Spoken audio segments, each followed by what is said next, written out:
Here in the I button and in the description box below, you will get complete playlist of Fourier transform. Welcome to video number 24, and in this video we are going to solve second problem on the topic, that is Parseval's identity. Very important problem.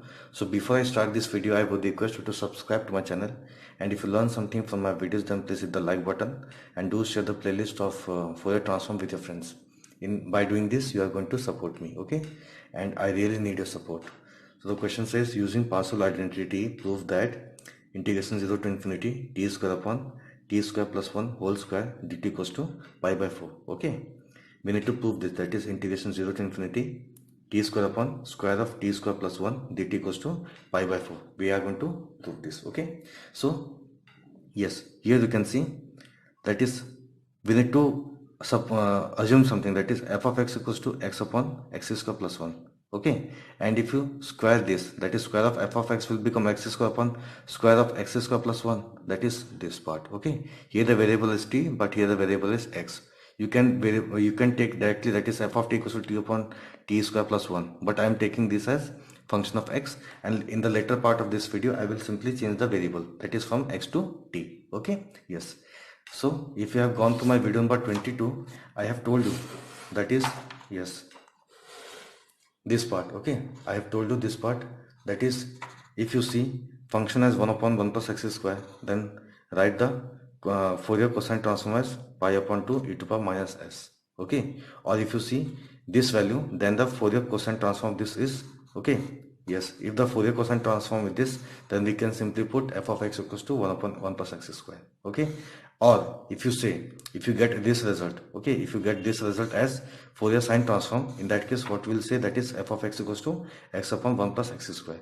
But in this problem we have this function. Okay, we have this function, so we can say Fourier sine transform is pi upon 2 into e to power minus s. Okay, so simply come to the problem. Okay, here we have f of x equals to x upon x square plus 1. Then we can say directly, that is Fourier sine transform of this function f of x is what? Pi upon 2 e to power minus s. Okay, so now using the Parseval identity for Fourier sine transform. Okay, and let us see which formula to use. Okay, this we have discussed in video number 21. Okay, so here we have fs of s, that means Fourier sine transform. Okay, so for, yes, these two formulas are for Fourier sine transform, and the above two formulas are for Fourier cosine transform. Okay, yes, these all four are the Parseval identities. So these two Parseval identities are for Fourier cosine transform, and these two Parseval identities are for Fourier sine transform. Okay, so we are going to use this because here we have f of x whole square. Okay, or you can say fs of s whole square. So simply using this formula here, that is 2 upon pi integration 0 to infinity square of fs of f of x ds equals to integration 0 to infinity square of this f of x dx. Okay, dx. Now we are taking, okay, we are writing this here, that is integration 0 to infinity. What is f of x? Okay, f of x is x upon x square plus 1. So x upon x square plus 1 whole square, that is into dx equals to 2 upon pi integration 0 to infinity. What is this part? That is pi upon 2 e to power minus s. Okay, so simply write pi upon 2 e to power minus s whole square ds. Now if you want to solve this part, this is very easy. So 2 upon pi is as it is, pi upon 2 whole square, that is pi square upon 4. Now we can write integration 0 to infinity e to power, okay, if you multiply this with this, you will get e to power minus 2s. Okay, 2 into minus s will become what?